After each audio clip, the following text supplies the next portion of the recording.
afa nnụnụ dị iche iche n'asụsụ Igbo. Nke a bụ nduru.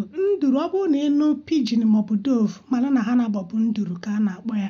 Nke a bụ ọkwa. Ọ bụrụ na mmadụ sị gị na olu gị malụ mma dịka onu ọkwa, ọ bụ nnụnụ a. Nke a bụ ugo, ya bụ ego a na-eji amatụ ihe malụ mma. Ugo. Nke a bụ nya bụ nza. Nza achịkọta nnụnụ ndị a na-epe mpe ihe dịka sunbird ha na ndị otu ya. Ha nche a na-achịkọta ọ na-akpọ ha nza. Nya bụ nwanza. Nnụnụ ndị anụwa pelu ezigbote mpe ka a na-akpọ nza. Nke a bụ eneke ntị ọba. Eneke ntị ọba swift bird. Eneke ntị ọba anụwa ka Chinua Achebe kwuru maka ya na Arrow of God.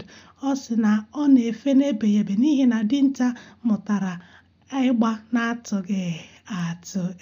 Eneke ntị ọba. Ịnụ na eneke ntị ọba iche na o nwere ntị na ntị ya buru ibu mana ọ nku ya anụwa ka a na-ekwu maka ya. Nke a bụ icheokwu. Ị bụrụ onye na-eme ọnụ pịrịpịrịpịrị, ọnụ adịghịzị ike, ọnya bụ akpọ gị parrot. Ọnya bụ icheokwu.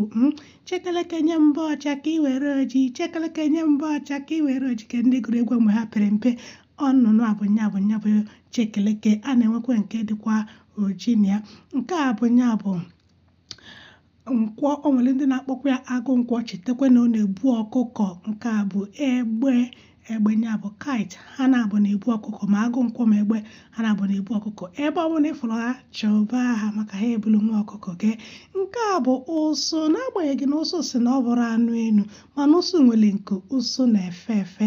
Nya bụ na akụwa nnụnụ na aya agụnye ụsụ. Nke a bụ ọtụrụkpọkpọ. Ọtụrụkpọkpọ si na ọ ga-eji ọnụ wee tutu ukwu isi mbọsị a ga-eni nne ya. Nya bụ woodpecker. Mana ebe ịfụrụ ọ na-atụ kpọkpọkpọ, ebe a ka ọ na-eme gịnị ka ọ na-ebi ọtụrụkpọkpọ. Nke a bụ udene. Nya bụ vulture. Efu ya ebe dị ebe lụrụ inyi, ebe a na-eni mmadụ, ebe mmadụ nwụrụ, ebe akịka na-afụ ya. Nke a bụ ikwikwi. Ọnwekwa ndị na-akpọ ya ibijibiji. Ọmalịcha nnụnụ ndị mmadụ na-afụ ka dịka nnụnụ ọjọọ. Nke a bụ egule. Nya bụ weaver birds. Ka emesịa nọ.